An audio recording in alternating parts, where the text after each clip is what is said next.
एफएटीए के बारे में समझते हैं और एफएटीए किस तरह से ग्रीन लिस्ट, ग्रे लिस्ट और ब्लैक लिस्ट को बनाती है और क्या है लाइन ऑफ क्रेडिट जो श्रीलंका भारत से मांग रहा है, इसके बारे में समझते हैं। देखिए G7 जो कंट्री थे जिसमें 7 देश आते हैं, उधर से देखेंगे तो अगर अमेरिका और कनाडा आ जाएंगे, यूरोप से देखेंगे तो ब्रिटेन, फ्रांस, जर्मनी, इटली और इधर जापान आ जाते हैं। ये 7 देश को G7 कहा जाता है क्योंकि दुनिया के सबसे तेज इकोनॉमी इन्हें माना जाता है।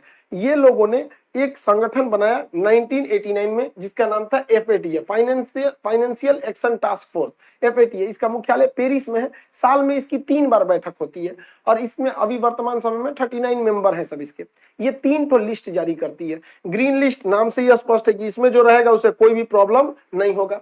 ग्रे लिस्ट में समस्या आ जाती है। ब्लैक लिस्ट वाले को कोई पैसा ही नहीं देता है। ये क्या है? फाइनेंशियल है, मतलब ये डिसाइड करता है कि इसे पैसा दिया जाए। जैसे ग्रीन लिस्ट में जो रहेगा उसे कोई भी संस्था इजीली लोन दे देती है। ग्रे लिस्ट वाले में लोन देती है लेकिन बहुत झमेला कर देती है, जांच करती है, मतलब 90% संभावना कम हो जाती है कि लोन मिलेगा।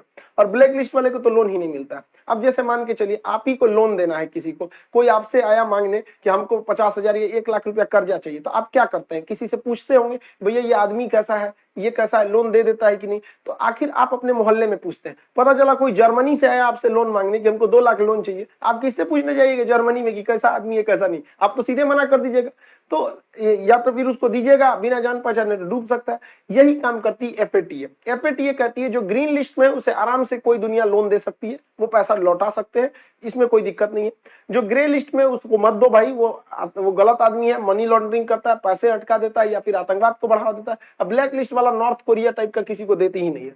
अब ये क्या है कि अगर कोई भी मनी लॉन्ड्रिंग करता है, मतलब दूसरे देश का पैसा को, ब्लैक मनी को व्हाइट मनी कर देता है, जैसे मान के चलिए स्विस बैंक है। स्विस बैंक क्या है? एक मनी लॉन्ड्रिंग का रास्ता है, उस तरह को ये बैन लगाती है। या फिर कोई आतंकवाद को फंडिंग करता है, जैसे पाकिस्तान हो गया, अफगानिस्तान हो गया, अभी हाल में तुर्की पर आतंकवाद को फंडिंग करने के आरोप लगा के उसे भी ग्रे लिस्ट में डाल दिया गया है। अब ग्रे लिस्ट वाले को बहुत समस्या होता है लोन लेने का। अब लोन लेने के 3 सबसे बड़े रास्ते, या तो फिर आपके पास वर्ल्ड बैंक है। वर्ल्ड बैंक आपको हमेशा लॉन्ग टाइम लोन देता है। एग्जाम में क्वेश्चन पूछेगा दीर्घकालीन ऋण किससे मिलता है, तो वर्ल्ड बैंक से मिलता है। लेकिन ये लोन देगी आपको 40 साल, 30 साल, इस तरह लंबे पीरियड के लिए। और आईएमएफ जो होती है ये शॉर्ट टाइम के लिए लोन देती है, 3 साल, 4 साल, 5 साल, ये शॉर्ट टाइम के लिए लोन देती है।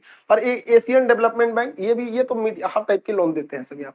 तो जो भी देश अगर ग्रीन लिस्ट में, आराम से इनमें लोन मिल जाता है। और इकोनॉमी को चलाने के लिए लोन बहुत जरूरी